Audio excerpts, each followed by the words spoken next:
Hello viewers, আজি মই সৰিয়হ দি লেচেৰা বনোৱা শেয়াৰ কৰিম আপোনালোকৰ লগত। মইনো কেনেকৈ বনাম, আপোনালোকে খাই চাগে ভাল পায় না, মোৰো ভাল লাগে। লেচেৰা ডাংবডি বুলিও কয়। আৰু চাওক আহকচোন মই কেনেকৈ বনাওঁ চাওক। ইয়াৰ কাৰণে লাগিব এয়া অলপ সৰিয়হ তিয়াই থৈছিলোঁ। তাৰপাছত এয়া সৰিয়হ, আদা, নহৰু এয়া বাটি ল'ম এতিয়া পটাত। তাৰপাছত আৰু এয়া লেচেৰা তিয়াই থৈছোঁ। এতিয়া মই সৰিয়হ আৰু আদা নহৰুৰে পেষ্টটো পটাত পিহি বনাই ল'লোঁ।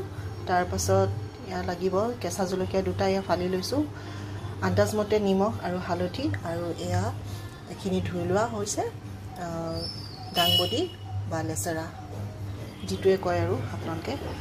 আৰু এয়া পিঁয়াজ আৰু ইফালে মিঠাতেল। তাৰপাছত এয়া মই কেৰাহীখন গৰম হ'বলৈ দিলোঁ, পেনখন, আৰু এতিয়া মই অলপ তেল ঢালি দিছোঁ। বেছি তেল দিয়া নাই, যিহেতু সৰিয়হ দিম সেইকাৰণে অলপেই দিছোঁ তেল। এতিয়া তেল গৰম হ'লে মই পিঁয়াজখিনি দি দিম। এতিয়া মই এয়া পিঁয়াজ দিছোঁ তেলত।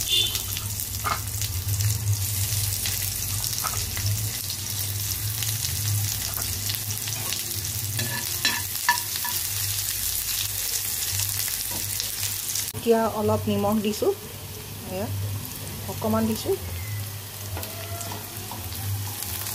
তাৰপিছত অকণমান পিঁয়াজখিনি ৰঙচুৱা হ'বলৈ দিম।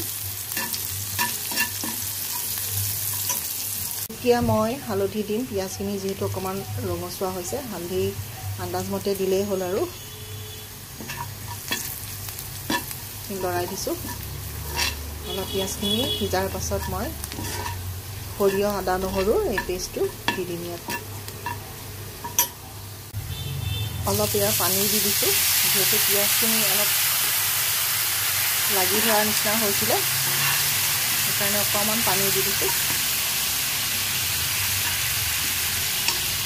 পানী দি অলপ দেৰি আৰু অকণমান পানী দিছোঁ, অকণমান পানী দিছোঁ সিজিবৰ কাৰণে পিঁয়াজখিনি।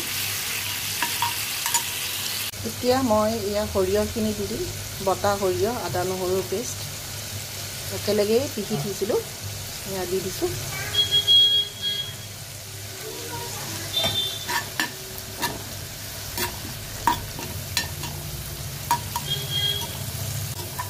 এতিয়া ভালকৈ লৰাই মিক্স কৰি এই পিঁয়াজখিনিৰ লগত মিক্স কৰি ধুনীয়াকৈ লৰাই দিম।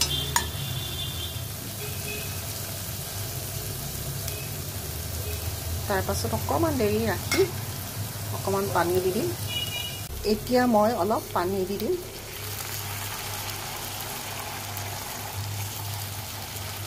পানী দি ধুনীয়াকৈ উতলিবলৈ দিম। এতিয়া উতলোৱাৰ পাছত মই এই ডাংবডিখিনি দি দিম, লেচেৰা বুলিও কয়, লেচেৰা দি দিম। সেইখিনি গোটেইখিনি দি দিছোঁ।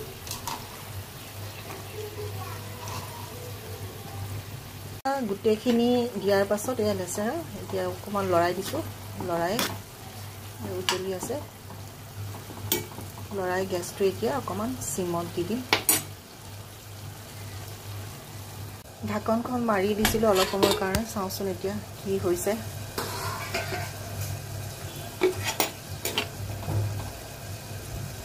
অলপ এতিয়া অকণমান পানী ঢালি দিম সিজিবৰ কাৰণে। এইখিনি প্ৰায় সিজিছেই, আৰু অলপ এতিয়া অকণমান পানী দিলোঁ। পানী দি কেঁচা জলকীয়া যে ফালি থৈছিলোঁ এইকেইটা দি দিছোঁ ইয়াতে। আৰু এতিয়া চিমত দি অকণমান শুকাবলৈ দিম। তাৰপাছত মোৰ এয়া ৰেডি হৈ যাব সৰিয়হ দি ডাংবডিৰ ভাজি। সৰিয়হ দি বনোৱা এয়া ডাংবডি বা লেচেৰা যি বুলিয়ে কয় আৰু, এই মোৰ ৰেচিপিটো তৈয়াৰ হৈ গ'ল। আপোনালোকেও কেনেকৈ বনাই জনাবচোন, আৰু যদি ভিডিঅ'টো চাই ভাল লাগে লাইক কমেণ্ট এটা কৰিব। ধন্যবাদ।